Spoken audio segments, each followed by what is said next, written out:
जब वेद आए, 4 वेद हैं हमारे भारत में, वेदों में फिर कर्म कांड आया और हवन और यज्ञ भी आया।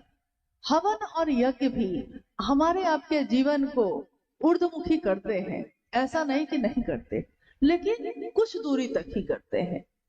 गीत, भजन, श्लोक, मंत्रों का जप, ये भी हमारे जीवन को परिमार्जित करता है, लेकिन कुछ दूरी तक ही करता है।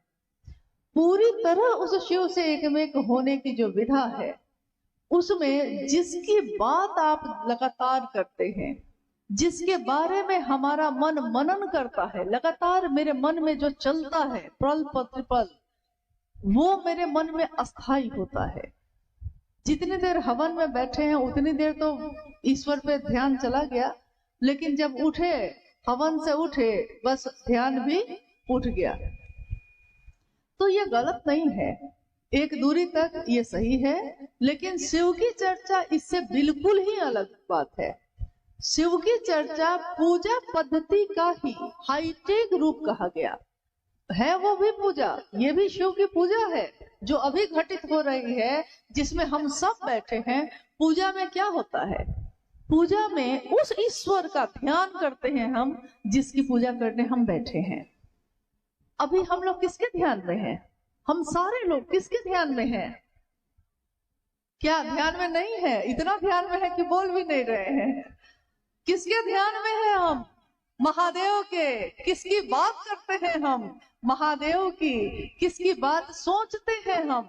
महादेव की। तो हमारा मन भी सुनता है महादेव, बोलता है महादेव, कहता है महादेव, सब कुछ महादेव ही तो है। कहते हैं अध्यात्म का आकाश और क्षिति शिव है, साधुता की पराकाष्ठा है शिव। अगर कोई साधु है तो उसकी पराकाष्ठा है शिव, और हम सब तो उन्हीं की बात करते हैं। मंदिर में खड़े होके हम महादेव की स्तुति करते हैं, हम महादेव को कहते हैं, महादेव को ही कहते हैं, हे महादेव कर्पूर गौरम करुणावतारम संसार सारम भुजगेंद्र हारम सदा वसंतम हृदय रविंदे भवम भवानी सहितम नवामि। तुम महादेव क्या हो? कर्पूर की तरह गौर हो। तुम माँ भवानी के साथ मेरे हृदय में बस जाओ। हम महादेव की मूर्ति के पास खड़े होके यही तो कहते हैं। और आज हम क्या कर रहे हैं? हम इस पूरी दुनिया में घूम घूम के वही बात तो कह रहे हैं, महादेव मेरे हो जाए, महादेव का मैं हो जाऊं। आप भी वही काम कर रहे हैं। ये पूजा तो आज तक हुई ही नहीं जिसमें भाव ही भाव है। कर्म कांड कुछ भी नहीं, लेकिन भाव की कमी भी नहीं है। और महादेव तो भाव सत्ता है, वहां भाव ग्रहण होते हैं। हमारे जल, दूध या धतूरा ग्रहण नहीं होता। जिस भाव से आपने चढ़ाया है, ग्रहण वहां सिर्फ भाव होता है। और यहाँ शिव की चर्चा में भी शिष्य का भाव ही ग्रहण कर रहे हैं महादेव। तो शिव चर्चा शिव की पूजा ही है, हाईटेक रूप है उसका। जिस तरह हाथ के पंखे से हम आज कूलर और एसी पे चले आए, हाथ का पंखा भी तो हवा ही देता है, पेडेस्टल फैन या छत पे लगा हुआ पंखा भी तो हवा ही देता है, और कूलर लग गया तो वो भी हवा ही देता है, एसी लग गया वो भी हवा ही देता है। लेकिन हाथ के पंखे में ठंडक थोड़ी कम थी, मेहनत ज्यादा थी नहीं, और एसी में ठंडक ज्यादा है और मेहनत जरा भी नहीं है। भले उसमें पैसा आपको लग गया है, लेकिन स्थिति के अनुसार, परिस्थिति के अनुसार जीवन में हमने हाईटेक पद्धति अपनाई है। जीवन को जीने के लिए हर चीज में अपनाई है। पहले भोजन हम लकड़ी पे बनाते थे, आज गैस के चूल्हा पे बनाते हैं। बहुत जगह पे लोगों ने तो बिजली से चलने वाला चूल्हा भी अब लगा लिया है। नहीं, बहुत जगह हम लोग पानी तो हमेशा चापाकल से पीते थे, कुआं से पीते थे, तालाब से, नदी से पीते थे। अब पानी का बोतल भी खरीद के पी लेते हैं। हाईटेक पद्धति हर चीज में अपनाई हमने, हर चीज में उन्नति की है। लेकिन पूजा पाठ के क्षेत्र में हमने हमेशा सोचा कि कहीं गलत ना हो जाए। कहीं डर लगता था कि कुछ गलत हो गया पूजा में तो पता नहीं इसको सजा हो जाएगी, पाप हो जाएगा। लेकिन साहब ने ये बताया, ये समझाया कि जो अपना होता है वो अपनों से नहीं डरता। बाघ का बच्चा बाघ से नहीं डरता, महादेव की संतान महादेव से डरती नहीं है, महादेव को प्यार करती है, डरती थोड़े ही है। एक बच्चा अपने पिता से डरता नहीं है। कभी कभी तो देखिएगा कि वो बच्चा अपने पिता की गोद में चढ़ गया है, कीचड़ लगा दिया है पूरा, नहीं, कभी कभी गीला कर दिया है, पूरा कपड़ा फाड़ दिया है खींच के उसने, तब भी पिता प्रेम से उसको बोलता है छोड़ो, प्रेम से, डांटता नहीं, मारता नहीं। एक माँ को वो रातों में सोते हुए जगाता ही रहता है, जगाता ही रहता है, कहाँ माँ उसको डांटती है, उल्टा उसको गोद में लेकर घुमाती रहती है। तो जो अपना होता है वो इसकी परवाह नहीं करता कि कर्म कांड क्या है, कर्म कांड नहीं, यहाँ तो दिल से दिल के मिलने की बात है। महादेव मेरे हैं तो मेरे मुझको जो आता है अपनों के लिए हम लोग अपना जो आता है उसी के द्वारा करते हैं।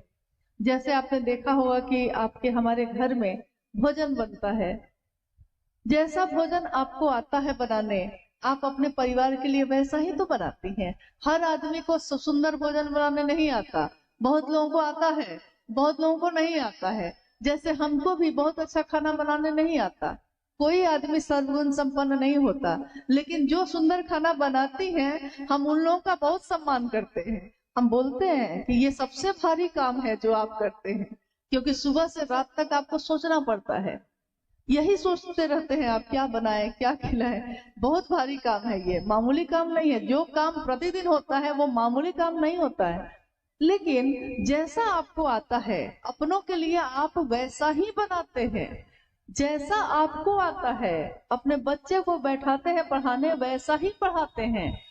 साहब ने इतना ही कहा महादेव आपका है, उस महादेव को जैसा आपको आता है वैसे ही दया मांगिए, वैसे ही प्रणाम करिए, और जितना भर बोल पाइए, जितना भर सुन पाइए, महादेव की चर्चा में जाइए भी और करिए भी और सुनिए भी, उतना भर जितना आपका सामर्थ्य है। यही आपकी अपनी निधि है। अपनों के लिए जो आपको जैसा आता है आप वैसा ही करते हैं। महादेव से डरने की जरूरत नहीं, वो तो भोला भी है और एकमात्र एक ऐसी सत्ता है जिसको पूरी दुनिया ने बाबा कह के पुकारा है। बाबा से अपना कौन होता है, वही बाबा गुरु भी है। तो उनको जैसा आपको आता है वैसा ही भाव अर्पित करने की कोशिश करिए, वैसे ही काम करने की कोशिश करिए।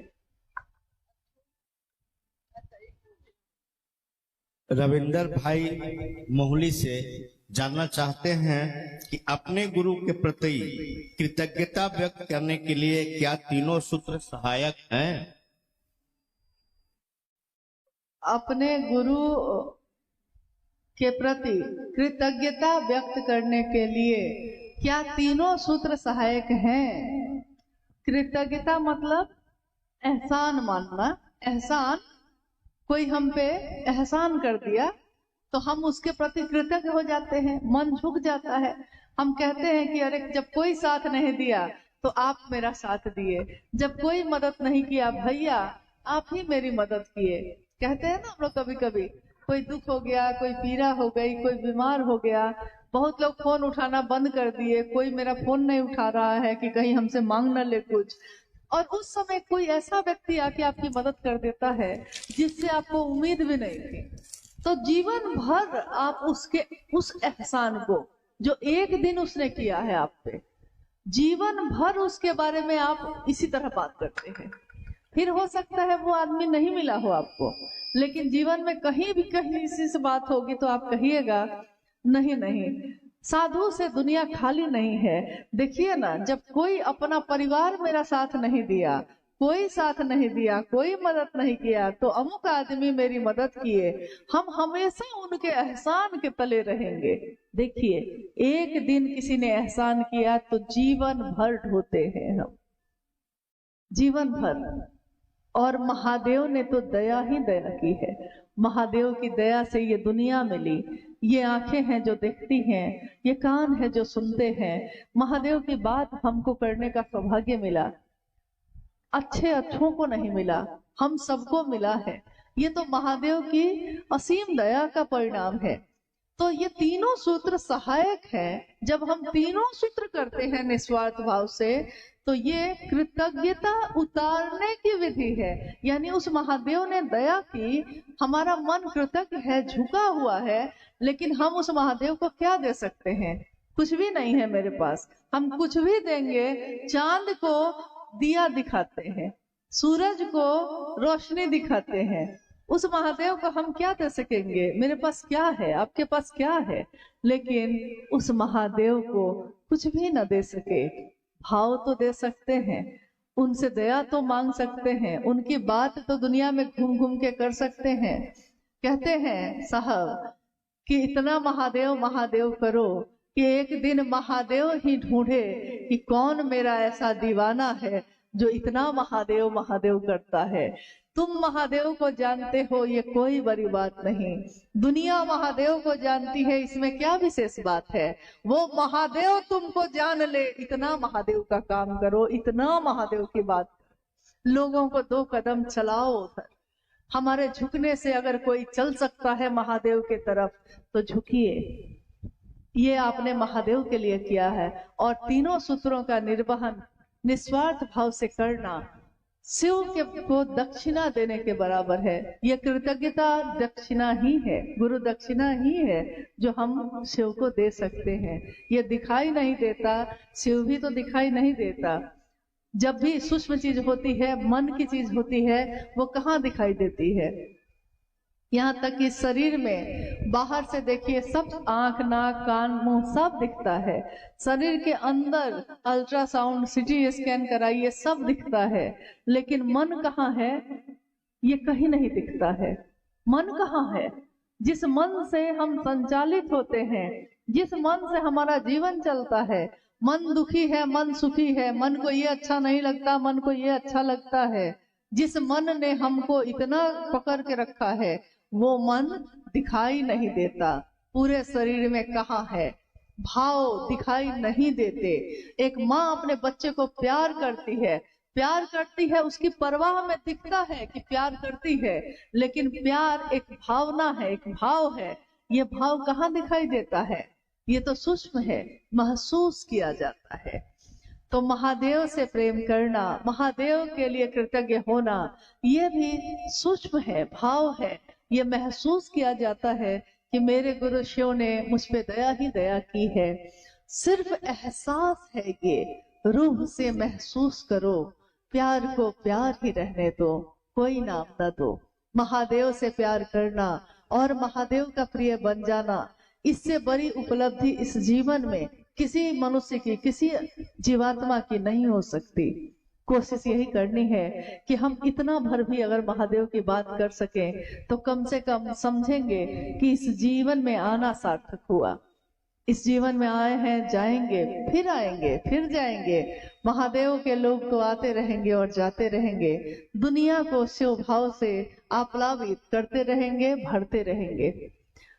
मेरा आप सभी से यही निवेदन है, यही अनुरोध है कि साहब हरिनानंद जी ने और माँ नीलमानंद जी ने अपने गुरु शिव की स्थापना हर दिल में हो, इसके लिए अपने जीवन की आहुति दी है, अपने पल प्रतिपल को न्यौछावर किया है। और हम अगर एहसान मानते हैं उनका, तो हमारा कर्तव्य है ये कि हम सब भी निस्वार्थ भाव से अपने गुरु शिव की स्थापना सबके दिल में करें। खुद की स्थापना की खोज ठीक नहीं है, इससे कुछ हासिल नहीं होगा। कोई चाहेगा कि लोग मुझको चाहें, मुझको जाने, इससे क्या मिल जाएगा? जिस दिन महादेव आपको जाने, महादेव आपको चाहे, इससे सब कुछ मिल सकता है। लेकिन दुनिया के लोग जान भी जाएंगे तो क्या जानेंगे? यहाँ तो बड़े बड़े लोग आए और चले गए, और कज़ा ने 1000 सूरत बिगाड़ डाली बना बना कर। यहाँ बड़े बड़े लोग आए और गए, लेकिन महादेव अगर दिल में धड़क गए तो ये इस जीवन का सबसे सुंदर काम होगा। आप सबसे भी यही अनुरोध है, अपने साहब दीदी को याद करिए, अपने गुरु महादेव के लिए जितना भर हम सबसे हो सके करने की कोशिश करें। आप सभी के चरणों में मेरा प्रणाम। मेरे गुरु महेश्वर शिव को मेरा प्रणाम है।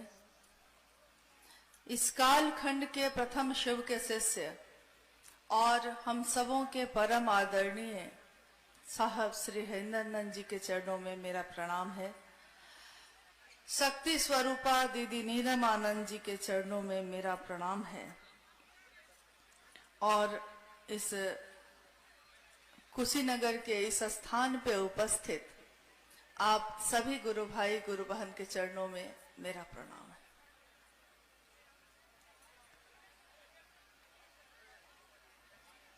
आज हम सबों का परम सौभाग्य है कि अपने गुरु शिव की बात के लिए आपसे मिलना हो पाया और जीवन में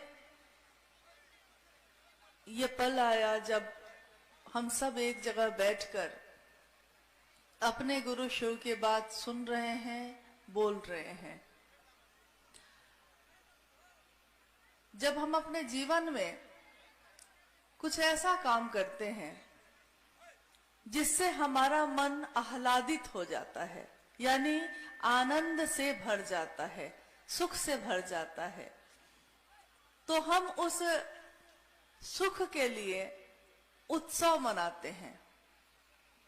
इसीलिए आपने देखा होगा कि जब हम एक सामूहिक कोई कार्यक्रम करते हैं तो उसको हम नाम देते हैं शिव गुरु महोत्सव। महोत्सव का अर्थ होता है महा उत्सव, एक ऐसा उत्सव जो हम सब मिलकर एक जगह बैठकर मनाते हैं और ये भी जानते हैं कि अभी गुरु का आदेश, गुरु का काम बहुत बाकी है, पूरा नहीं हुआ है, बहुत बाकी है, लेकिन एक सामूहिक उत्सव मनाकर हम आगे की तैयारी करते हैं। आज इस जगह पे हम सब उपस्थित हैं। सुबह से ही आप में से काफी लोग यहाँ पहुंच गए और आज बिल्कुल सुबह में मौसम ऐसा था कि लगता था कि कितनी तेज बारिश आएगी। हम सब चिंतित थे, इसलिए कि गुरु भाई गुरु बहन अगर आएंगे और आएंगे और बारिश हो गई तो क्या होगा, कैसे बैठेंगे, कैसे रहेंगे। और अंत में चिंता छोड़कर हम लोगों ने अपनी इस सारी सोच को अपने गुरु महादेव के दया के आश्रय में छोड़ दिया। देखिए, दया के आश्रय में छोड़ देना क्या परिणाम लाता है। हम लोगों को लगता है कि कोई चमत्कार दिखाया जाता, लेकिन हम लोग के जीवन में पल प्रतिपल गुरु का चमत्कार दिखता है। हम ही नहीं देखते, हम ही नहीं महसूस करते। आपका जीवित होना बहुत बड़ा चमत्कार है। सांस आ रही है, सांस जा रही है, बहुत बड़ा चमत्कार है। और एक सामान्य जीवन में इंसान के रूप में शिव को अपना गुरु बना लेना, ये तो और बड़ा चमत्कार है। क्योंकि आज तक के हजारों साल के इतिहास में जब से ये दुनिया बनी है, शिव की पूजा तो होती रही, यानी कि महादेव का दानी का स्वरूप, दानदाता का स्वरूप दुनिया में सर्वसुलभ था। हमारी दुनिया के लोग उनसे महादेव के रूप में, ईश्वर के रूप में, शिव के रूप में उनकी पूजा करके अपनी मनोकामनाओं की पूर्ति करते रहे। मनोकामनाएं पूरी भी हुई।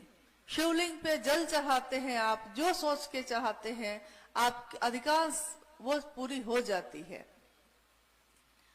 लेकिन यही बात वरेण्य गुरु भ्राता साहब श्री हरिंदरानंद जी ने कही कि शिव देते हैं, दानी हैं, और आप जो मांगते हैं सो दे देते हैं।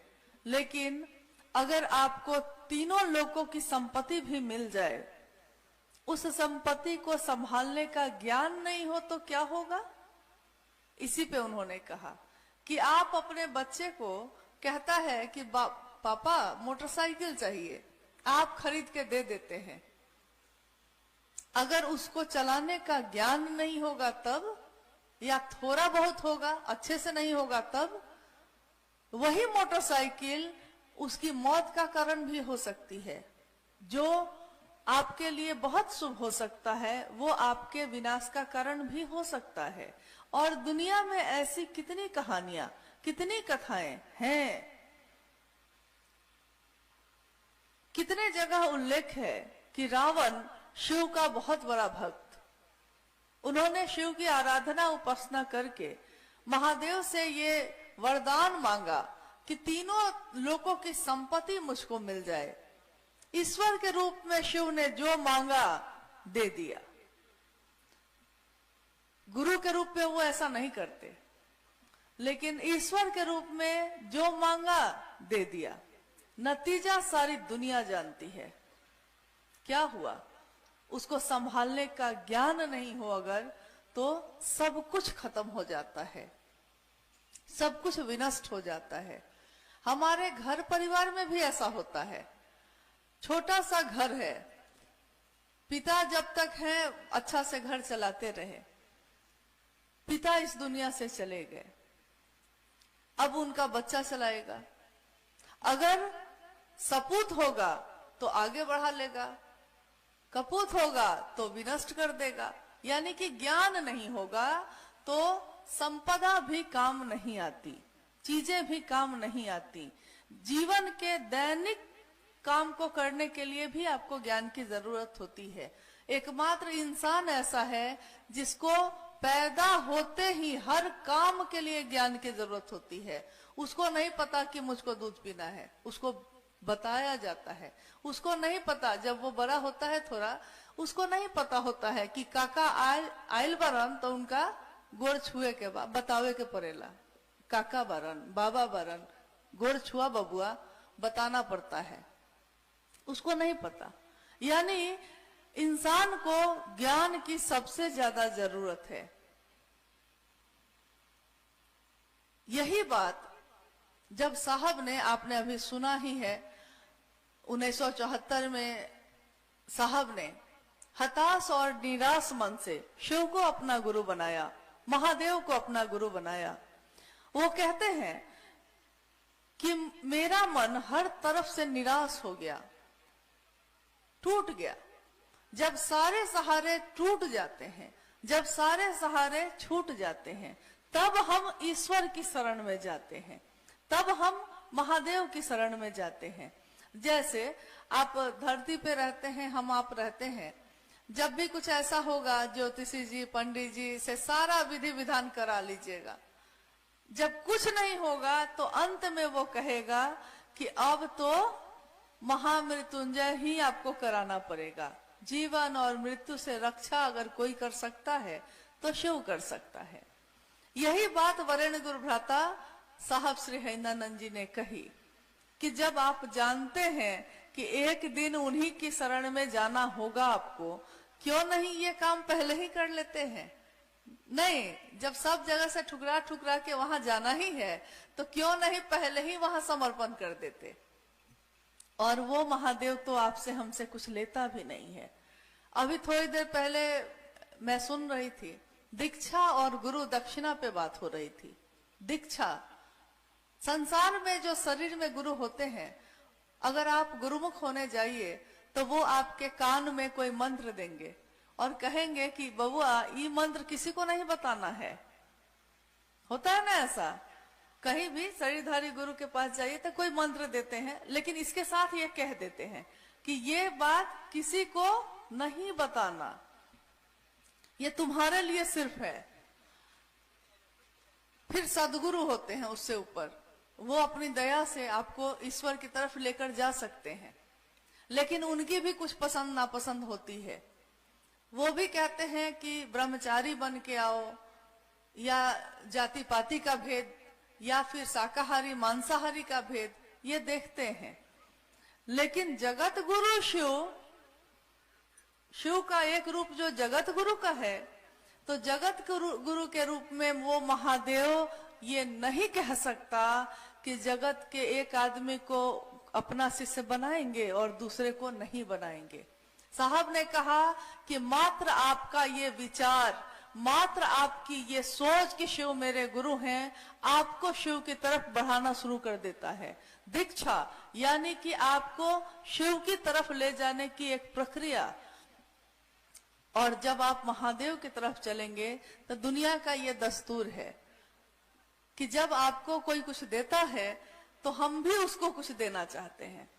ये संसार में भी होता है। जैसे हमारे लिए कोई उपहार ले आए तो कुछ दिन के बाद हमको लगता है कि वो हमको दिया था, हमको भी उसको कुछ देना चाहिए।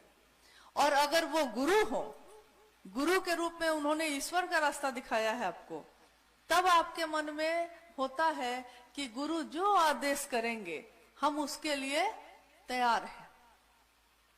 और गुरु का आदेश क्या है?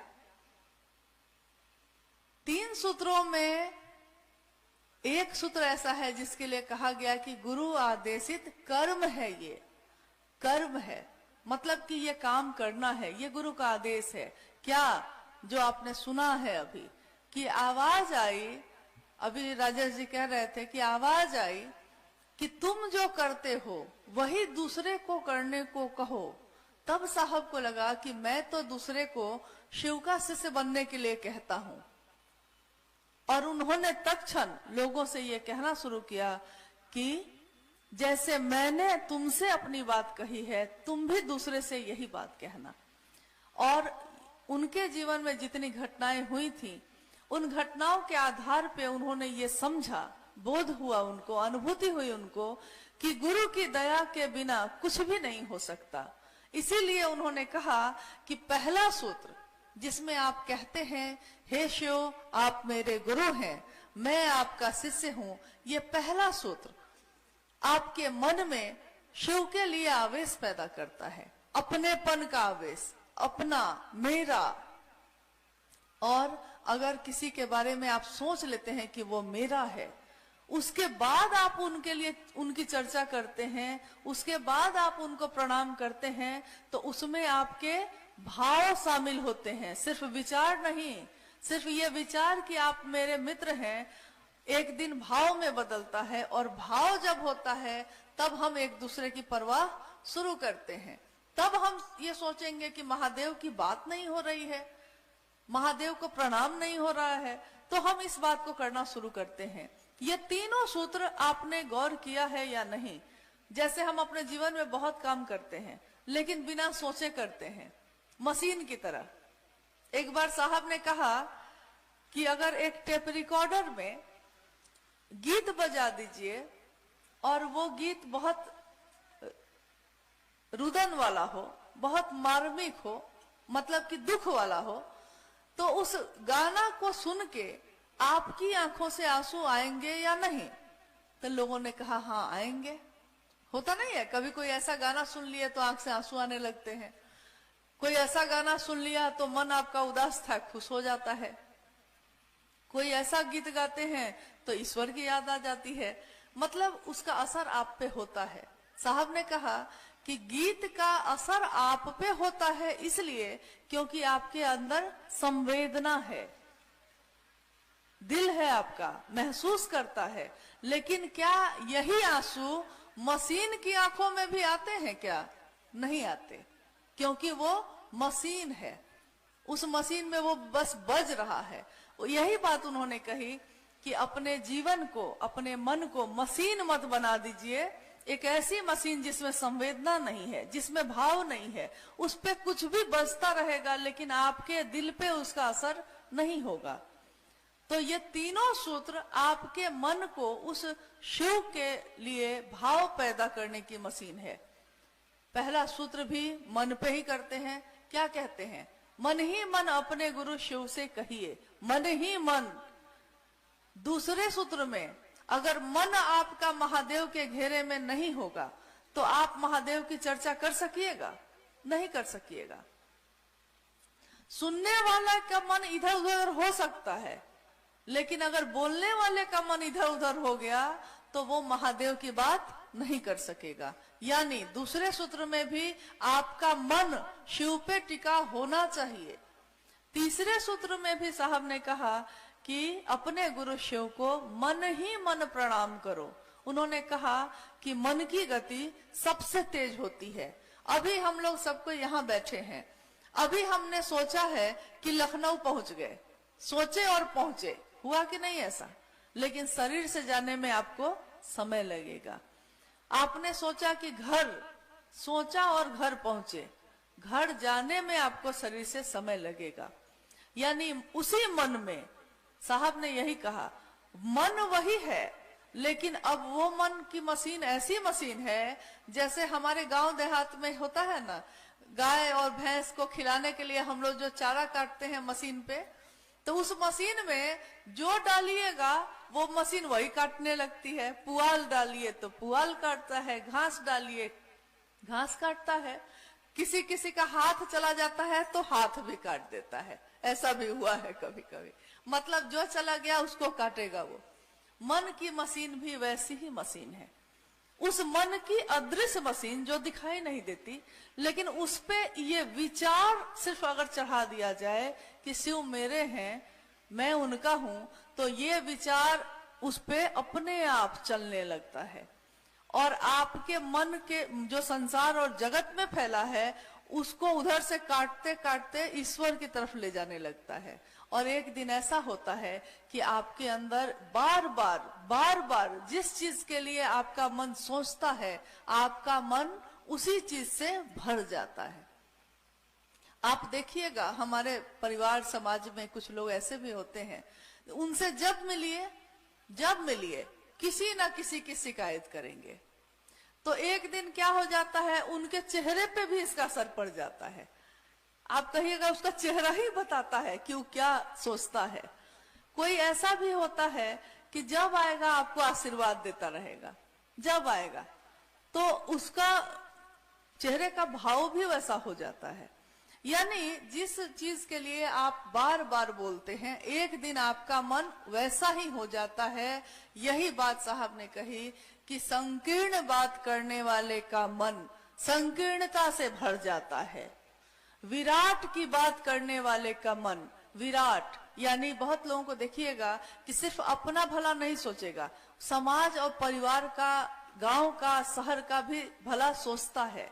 जैसे ठंडा आएगा तो कुछ लोग अपने मन से ही कंबल उम्बल लेके जाके गरीब उरीब में बांट आएंगे अपने मन से, मतलब कि उसको नींद नहीं आती कि हम कंबल ओढ़े हुए हैं, चारों आदमी को तो, 4 आदमी को भी तो हम जाके दे सकते हैं, तो वो दे आता है। यानी थोड़ा सा विराट हुआ वो। और शिव की बात करने वाले का मन शिव से भर जाता है।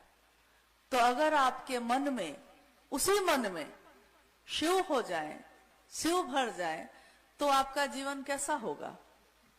अगर एक व्यक्ति का मन, एक व्यक्ति का चरित्र सुधरता है, अच्छा होता है, तो उसका असर उसके परिवार पे होता है। अगर परिवार का मन शिव जैसा होता है तो समाज पे होता है, और समाज का होता है तो देश पे होता है, देश पे होता है तो पूरे विश्व पे होता है। आप यहाँ अलग अलग गांव में रहते होंगे, लेकिन जब आप शहर आते हैं या बगल के शहर में अगर चले जाइए, यहाँ से गोरखपुर चले जाइए, लोग पूछेंगे आपसे कहाँ से आए हैं, तो आप क्या जवाब देते हैं? कुशीनगर से। आप उस समय अपना गांव और अपना गांव का मोहल्ला नहीं बताने लगते हैं, सीधे बोलते हैं कुशीनगर से। अब आप बिहार चले जाइए, बिहार में जाइएगा तो लोग पूछेगा कि कहाँ से आयल बरा, तो यूपी से। देखिए उत्तर प्रदेश से आए हैं हम। आपका परिचय बदला कि नहीं बदला? अब देखिए जैसे बिहार तरफ जाइएगा तो उससे एकदम बगल में है नेपाल देश। तो लोग, भारत के लोग, बिहार के लोग या यूपी के लोग, अगर यूपी में भी है इस तरफ से, गोरखपुर के तरफ से आगे बढ़िए तो फिर नेपाल का इलाका सब शुरू हो जाता है कुछ दूरी के बाद। उधर चले जाइए तो लोग पूछेगा कि कहाँ से आए हैं, तो कहिएगा कि इंडिया से, भारत से। परिचय बदला ना आपका। अब भारत से बाहर अगर चले जाइए, मतलब तो कहाँ जाइएगा? मतलब ये पूरी दुनिया से अगर बाहर निकल जाइए और तब कोई पूछेगा तो क्या कहिएगा? तब कहिएगा पृथ्वी ग्रह से आए हैं मंगल ग्रह पे जाके नहीं। और सोचिए हमारे गुरु शिव, जिनके बारे में ये दुनिया, ये शास्त्र, हमारे पूर्वज, हमारे ऋषि मुनि ये कहते हैं कि उनकी इच्छा मात्र से ये सृष्टि बनी है। शिव ने इच्छा की और सृष्टि बनी। हम भी इच्छा करते हैं, आप भी इच्छा करते हैं, भाई आपकी इच्छा में कितना बल है। हम यहाँ तक कि ये भी इच्छा अगर करेंगे कि मिठाई खानी है, उसके लिए भी हमको कर्म करना पड़ता है, दुकान पे जाना पड़ता है, खरीदना पड़ता है, या घर में उसको बनाना पड़ता है। लेकिन सोचिए, हमने और आपने किसको अपना गुरु बनाया है? शिव को, महादेव को। और शिव के अनेक रूप इस धरती पे हैं। शिव में कोई रूप है तो धरती पे ये रूप है। शिव महाकाल है तो धरती पे कोई है। शिव महाकपालिस है तो कपालेश्वर के रूप में उनकी पूजा होती है और कपालिक लोग का एक पंथ चलता है। शिव महायोगी आदि योगी हैं, तब योग इस धरती पे योगी लोग आते हैं और योग की प्रथा शुरू होती है। शिव जगत गुरु है, तब धरती पे कोई गुरु है, कोई सदगुरु है, कोई गुरु है। अगर वो नहीं होता तब, अगर उसने इच्छा नहीं की होती तब, तो एक इच्छा हमारे गुरु शिव ने भी की। और इसके साथ साथ उन्होंने इस धरती पे रहने के लिए बहुत लोगों की रचना की। बहुत लोग, पेड़ पौधे, फूल पत्ती, पशु पक्षी और इंसान, हर रचना को देख लीजिए। सबसे सुंदर रचना उसमें कौन है? इंसान, मानव। क्यों है? क्योंकि एकमात्र इंसान में ही ये संभावना है। वो एक ऐसा बिया है जिसमें ये संभावना है कि इस बिये से एक दिन बहुत बड़ा बरगद का पेड़ हो सकता है। इस बिये को अगर लगा दिया जाए धरती में तो ये मामूली सा बिया, ये दिखने में जो मामूली लगता है ना, अभी उठा के आप हाथ से मसल दीजिएगा उसको तो मसल दिया जाएगा वो। लेकिन अगर उसको धरती पे लगा दिया आपने तो वो धरती का सीना फाड़ के निकलता है और एक दिन ऐसा हो जाता है कि आप उसकी जड़ को हिला नहीं सकते हैं। तो इंसान में ये संभावना होती है कि वो शिव हो सकता है। हमारे वर्ण गुरु भ्राता साहब हरिंदरानंद जी और दीदी नीलमानंद जी ने शिव और शक्ति को हमने नहीं देखा है, आंखों से नहीं देखा, महसूस करते हैं। लेकिन धरती पे जो उनके लोग आए, जिनको हम साहब और दीदी कहते हैं, जो शिव के लोग आए, धरती पे शिव को स्थापित करने हर दिल में आए, उनको जब हम लोगों ने देखा तो हमें लगा कि ऐसा ही प्रेम, ऐसी ही बात उस महादेव और भगवती में भी होती होगी। देख के हम लोग समझते हैं ना, क्यों? क्योंकि कोई गुरु होगा तो उसका शिष्य भी उसके जैसा होगा। कहा भी गया है कि शिष्य से गुरु को पहचाना जाता है। जैसे कोई संत हो अगर, तो उसकी ऊंचाई आप नहीं नाप सकते, कितना बड़ा संत है, कितना बड़ा योगी है। लेकिन अगर कोई गुरु है तो आप उसकी ऊंचाई नाप सकते हैं। कैसे? उसके शिष्यों को देखकर। हम अपने बच्चा को भेजते हैं पढ़ने के लिए, अगर बच्चा पास कर गया, फर्स्ट कर गया, तो हम क्या कहते हैं कि बच्चा मेहनत किया था। हम कहते हैं कि जानते हैं उस स्कूल का मास्टर बहुत बढ़िया है, मास्टर बहुत बढ़िया है, उसने इस एकदम बेवकूफ बच्चे को भी ऐसा पढ़ाया कि फर्स्ट कर गया। अगर बच्चा फेल कर जाए तब कहते हैं कि मास्टर ही अच्छा नहीं मिला। देखिए, एक दिन रांची में साहब ने, कुछ लोग जब उनसे मिलने आए तो उनसे पूछा कि एक बात बताइए, आप अपने शहर में जब कहीं जाते हैं, आप लोग मंडली टोली बना के जाते होंगे महादेव का काम बढ़ाने के लिए। तो लोगों ने कहा जी। साहब ने कहा कि आप लोगों को देखकर वहां के लोग क्या कहते हैं? तो लोगों ने बड़ा खुश होके कहा, जी कहते हैं शिव चर्चा वाले आए हैं। जमीन थी बहुत सारी, तो उसको जो समझ में आया, देखिए ये स्वविवेक, ये अंतः प्रेरणा भी गुरु ही जगाते हैं। स्वविवेक, उसने सोचा कि क्या करें, तो आश्रम के पीछे जो जमीन थी जाकर उसको पूरा कुराई किया, क्यारी बनाया और जितने भी दाने थे गेहूं के उसमें लगा दिया। कुछ महीने बीत गए, गुरुजी वापस लौटे और दोनों शिष्यों को बुलाया, कहा कि मैंने तुमको जो दिया था मुझको वापस करो। तो पहला जो शिष्य था वो दौड़ के गया और पोटली को अपने अलमारी से निकाल कर लेकर आया। गुरुजी, मैंने एकदम सुरक्षित रखा था, किसी को नहीं देखने दिया कि मैं कहाँ रखा था, इतना छिपा के रखा था। गुरु ने दूसरे शिष्य को बुलाया कि तुम भी वापस करो। अब जो दूसरा शिष्य आया वो बेचारा एकदम घबरा गया। तो अंत में उसको समझ में नहीं आया तो गुरुजी को हाथ पकड़ के आश्रम के पीछे ले गया। गुरुजी आइए न, थोड़ा इधर लेके गया। तो बोला कि मुझसे तो बहुत भूल हो गई, मुझको लगा कि आप पता नहीं कब आएंगे तो कहीं खराब ना हो जाए, तो मैंने खेतों में लगा दिया है। गुरु ने देखा कि पूरे खेत में गेहूं की बालियां लहलहा रही है। अब आप बताइए गुरु ने किसको चुना? हाँ, दूसरे को। हाँ, क्यों? क्योंकि गुरु ने जो दिया है ना वो संसार में बांटने के लिए दिया है। अपने पास रखिएगा। पहले से जो लेके आया उसने जब पोटली खोली तो सारे दाने सड़ गए थे, सड़ गए। पानी को अगर गड्ढा में एक जगह छोड़ दीजिए, कुछ दिन बाद देखिएगा वो सड़ गया। लेकिन कभी नदी और झरना के पानी को देखा है कि सड़ गया? नहीं सड़ता वो। तो गुरु की इस दाने को यही साहब ने कहा, छींटो छींटो, जितना छींट सकते हो छींटो। सबको यही कहते थे। हो सकता है आप में से भी कुछ लोगों ने सुना होगा कि शिव की दया जो उतरी है उसको बांटो बांटो और जितना बांट सकते हो बांटो, क्योंकि शिष्य वही है जो अपने गुरु का नाम इस दुनिया में रोशन करके जाएगा। ये नहीं कि अपने पास रख के सरा देगा। तो हमको आपको छींटना है। आइए, हम लोग को जिज्ञासा है तो उस पर भी बात करें। मौसम, हम लोगों ने अपने गुरु शिव से जो दया की याचना की थी उसमें 3 बजे तक का समय मांगा था। अब देखिए क्या होता है।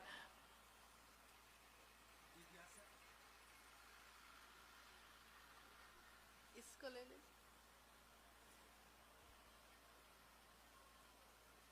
साउंड। जिज्ञासा है, शिव शिष्य होकर व्यक्ति के लौकिक पारलौकिक मनोरथ स्वतः पूर्ण होते हैं, इस पर प्रकाश डालने की कृपा किया जाए।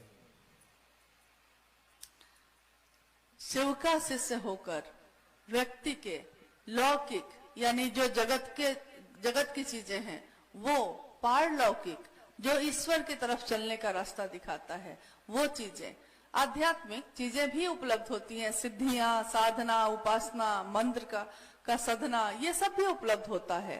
और धरती पे जो चीज आप चाहते हैं वो चीज भी आपको उपलब्ध होती है।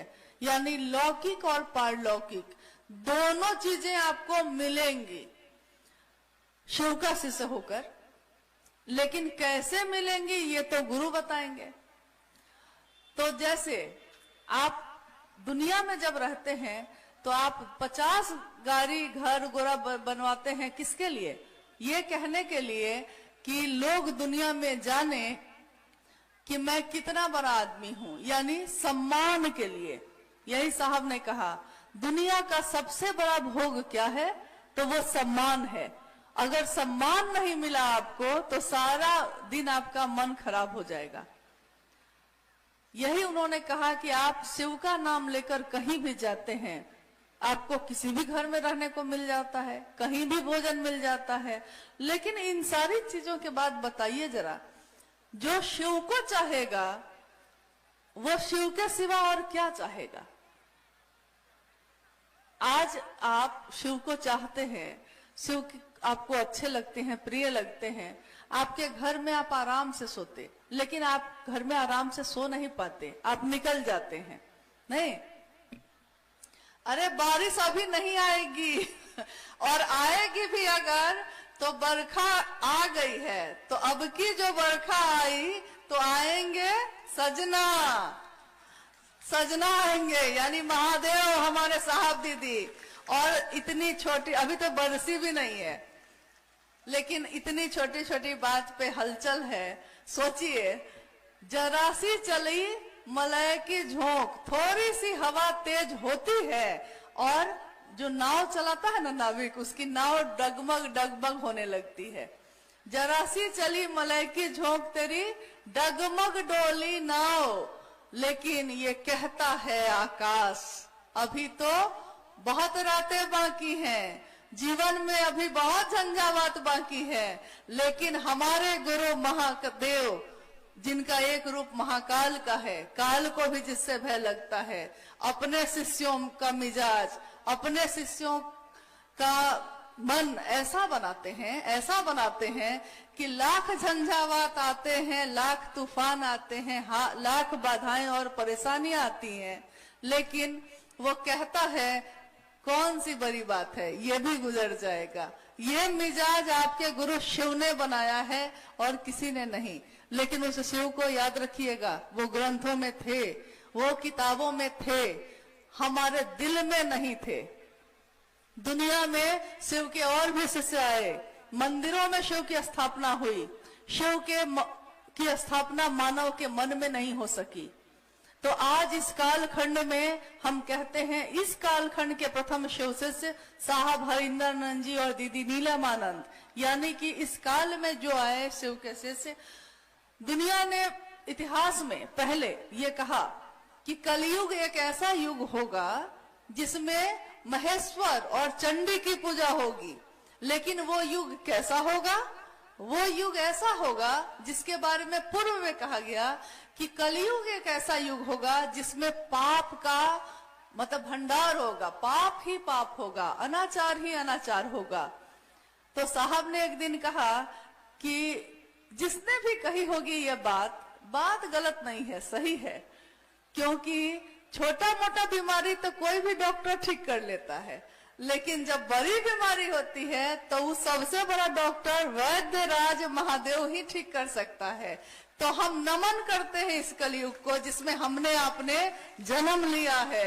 हमारे गुरु शिव हुए हैं, ये मानव तन शिव को पाकर अपने सर्वोत्तम पक्ष को उजागर कर रहा है। आप जहां भी जाएं, क्या करें, समाप्त करें, क्या समाप्त किया जाए ताकि आप लोग अब सुरक्षित अपने घर को लौट जाएं? ठीक है, चलिए एक जिज्ञासा हम लोग और कर लेते हैं। लोग भगवान को सदियों से पूजते आ रहे हैं, आज गुरु की बात हो रही है, भगवान और गुरु में क्या अंतर है? कृपया समझाने का प्रयास किया जाए। हाँ, जिज्ञासा है कि भगवान और गुरु में क्या अंतर है। अभी थोड़ी देर पहले हम लोगों ने कहा है इस पे कि भगवान के रूप में वो जो आप मांगते हैं आपको दे देता है। दानी है ना, बहुत बड़ा भोला है, भंडारी। लेकिन गुरु के रूप में वो वही देगा जो आपके लिए अच्छा होगा। वो हर चीज आपको नहीं देता, मास्टर हर चीज आपको नहीं छोड़ देगा करने के लिए।